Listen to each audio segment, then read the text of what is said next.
Good afternoon, everyone. Thank you so much, John, for the opportunity.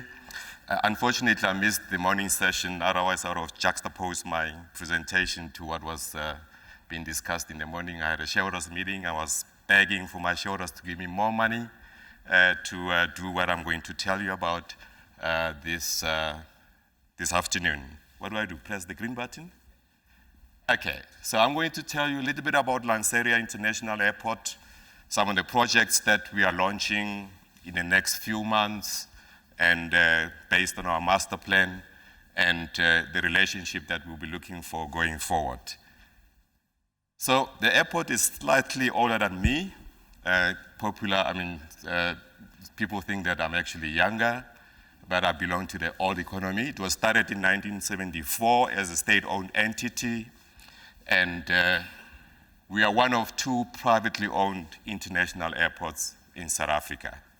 And I need to just emphasize the point international. So there's quite a number of,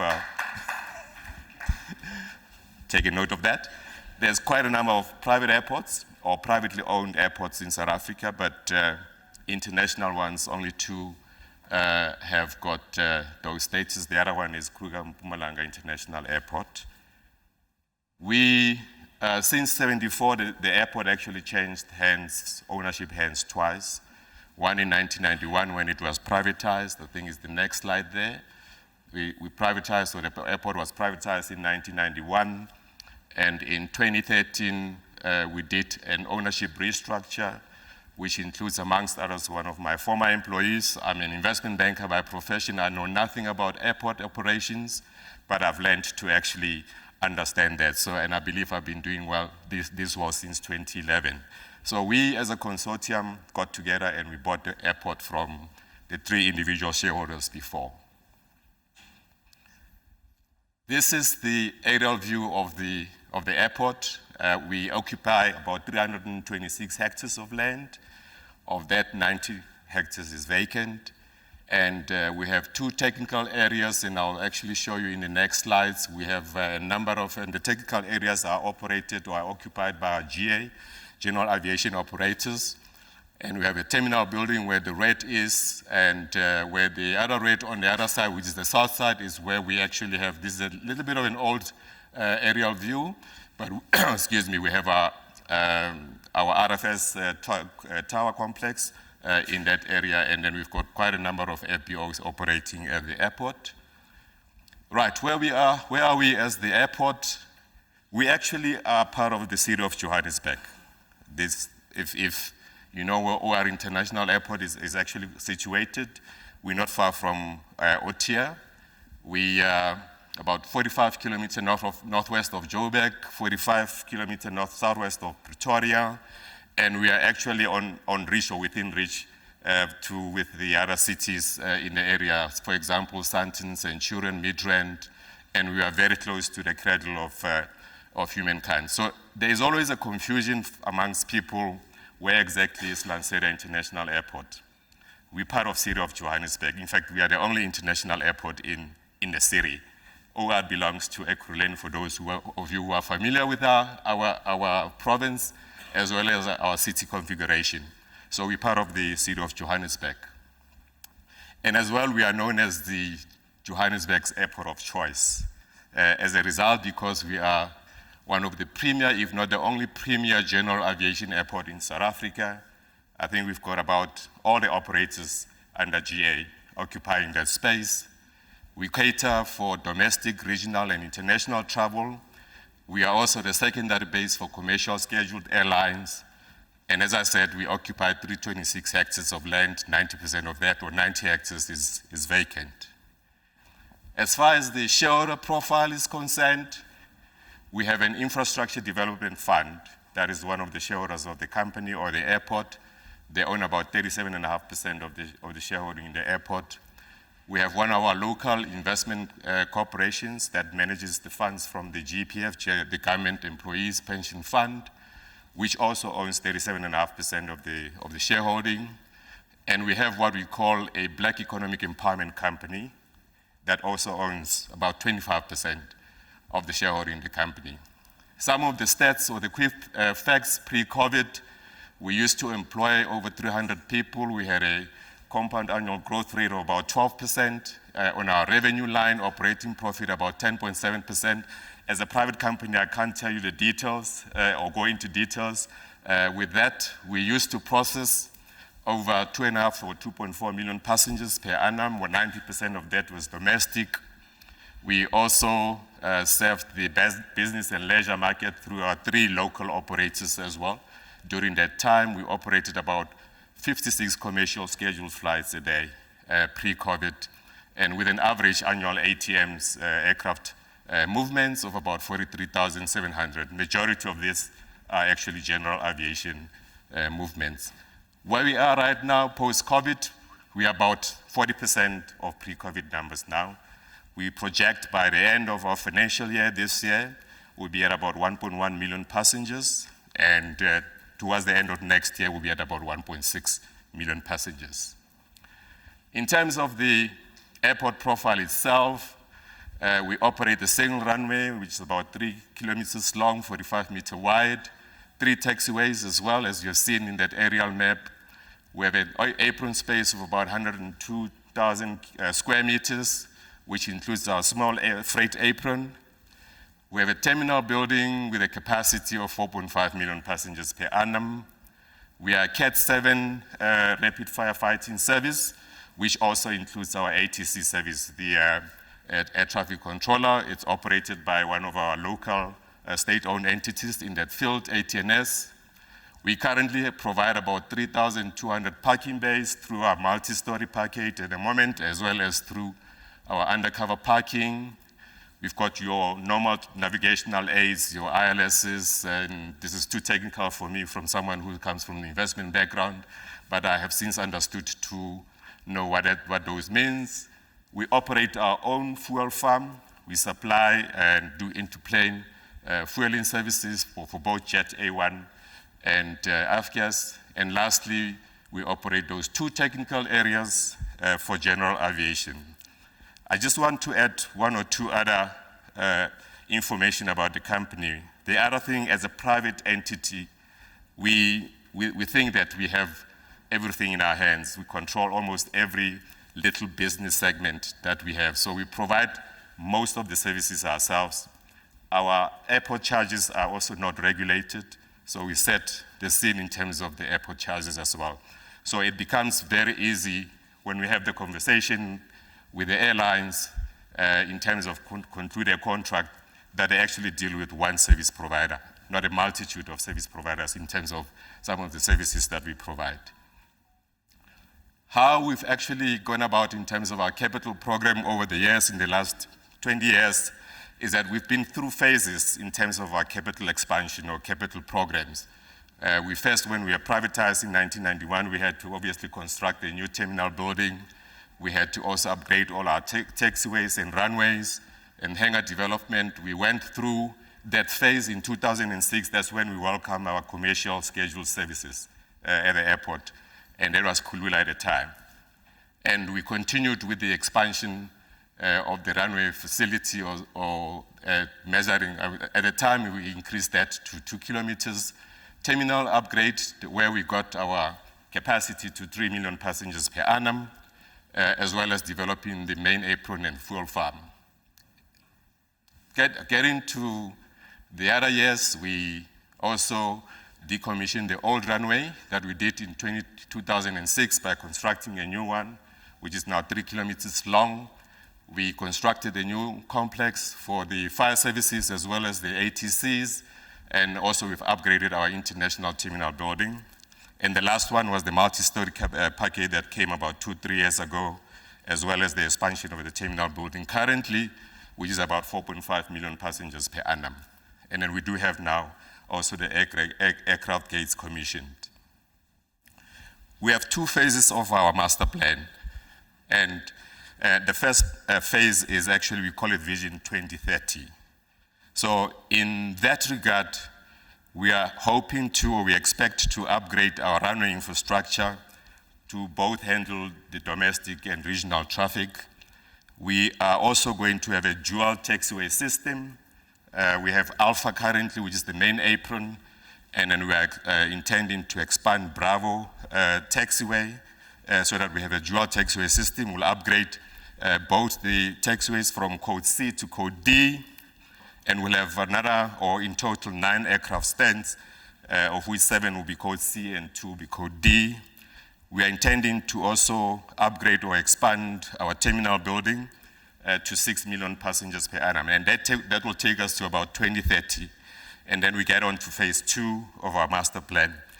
We also intend to increase our parking bay capacity, and because we are very dominant in the GA sector, one of the things that we have identified as an opportunity to diversify our revenue base and obviously to make sure that we build resilience and embrace technology, by the way, is that we will develop additional MRO facilities.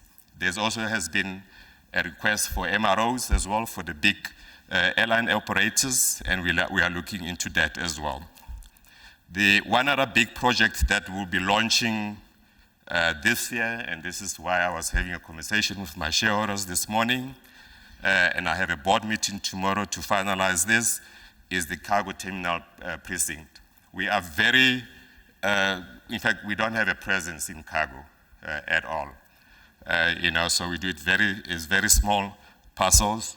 So we are intending now to construct a dedicated facility or precinct for our cargo terminal that we expect to launch probably by the end of this month and turn the sod by third quarter rather of 2023. New GA terminal, it's been a request from our GA operators as well.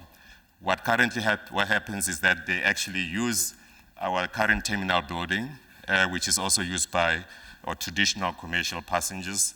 They have requested that we look at establishing a separate facility. We've listened to their request, and then we are intending to also build that terminal, probably about 3,000 square meters of building with full services from government services. We also are looking at developing our fuel farm or new fuel farm. Currently, the current one is about 1,000 kiloliter capacity. We are contemplating, or we are foreseeing, that we're going to be having problems with supply of fuel, especially with what has happened in our industry in South Africa, where most of the fuel suppliers have now decided to import the product, and they've mothballed or decommissioned some of their refineries, and we are being challenged in terms of supply in that regard. So what we are trying to do is to address, one, the supply issues, but also in anticipation of the growth that we are forecasting in the next 5 years or to 2030, that we are going to require to have this additional facility. This has been on the cards, in fact, in 2018, but we had to put it on hold because of COVID, because the way we were growing, double-digit growth, we felt it was important for us to relaunch this as well. And obviously with that, we have to also improve our road network. So what I've just said is reflected on this slide, but this is partly reflected where we are going to now increase our parking capacity to 6,000 car parks. We are going to increase our terminal building, as I said, to 6 million passengers per annum. We're going to have those apron stands for about 7 code C aircrafts and code D2. And then also we will also develop the road network to make sure that we service the anticipated passenger movements in the future. And then this is what it's going to look like in 2030. What is not there yet is the GA terminal, which is going to be on the north side of the airport. In terms of phase 2 of our master plan, which we call Vision 2050, and this will probably be after my time, but I'm happy to hand over to my successor to make sure that he carries this through, or she. The second runway capacity, or the second runway that we're intending to construct for that Vision 2050. And for us, this is now intending not only to do or target the domestic and regional traffic, because currently we can go as far as, say, well, here, Kenya, Nairobi, and that's about it in terms of our current runway characteristics. And so we intend to also now handle international traffic. What will this do to OR Tambo International? We don't see OTIA as a competitor to us. In fact, we are very much a complementary business to OTIA. And we believe that with this as well, and combined, or if we look at what their plans are, we will be able to handle the market that we are foreseeing in the near future, just for the Gauteng province. So this runway will be obviously code E aircraft with the necessary taxiways that will be compliant. And at the end of the day, we think that we'll get to about 40 million passengers per annum. So that's our dream, ultimately. Of that 40, 34 will be in the new midfield terminal that we are going to construct, and the 6 will be just in the current facility that we have, where we are planning to increase that to 6 million passengers per annum. In fact, with this plan, we're actually toying around the idea of whether we continue upgrading the current side of our business and lock us in for a number of years without actually considering a second runway. But what we decided is that for us to be able to service the market that we are actually forecasting, we definitely have to go the second runway route. So the existing terminal building, we will convert that to GA terminal as well, or GA facility, as well as domestic terminal, but also having taken into account the fact that we are going to construct a separate GA facility just for the international movements as well, GA terminal. What is a game changer for us, if you are also familiar with our environment, is the rail system. At the moment, we don't have any rail network system, and with this Gauteng rapid rail system, we'll be able to connect to all those cities that I had highlighted before, but more importantly, we'll also be able to connect to OTIA as well. So we will be able to manage international movements between the two of us through and connectivity through this rapid rail system.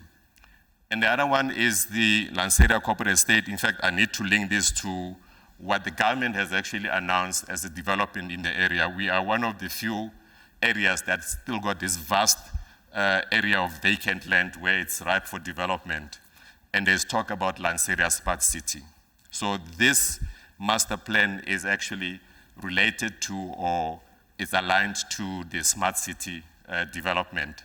Government takes its time to conclude or complete these projects. We are very much ahead or on course with our plan, but they've indicated that they'll make sure that as soon as they're ready, they can incorporate that into their plans as well.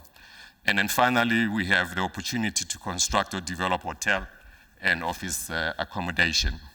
So that's the Vision 2050 that we're talking about what is it going to look like. I mean, I think maybe I should share this slide with you.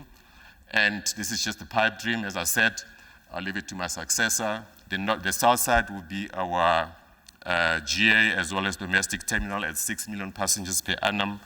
And then the south side will be our midfield terminal with the Gautrain connectivity, second runway, the technical areas as well, which would involve cargo, as well as the MROs and the other facilities. And the last point is that as a private owned company or airport, the land that we own in the area is privately owned, is privately held as well. In fact, the land that abuts the airport itself is privately owned. So it makes the conversation very easy in terms of our partners and investors. And I had a comment earlier that sometimes it's difficult when you're dealing with government-owned land. So for us, it becomes easy. The land, the 326 on the 90 hectares of land that's still there, we own ourselves. We are able to determine the structure. Obviously, it has to be commercially sound and reasonable. So the conversation becomes easy. But all the other land parcels in the area as well or are privately owned. Therefore, the conversation becomes easy as well. Thank you very much. That's me.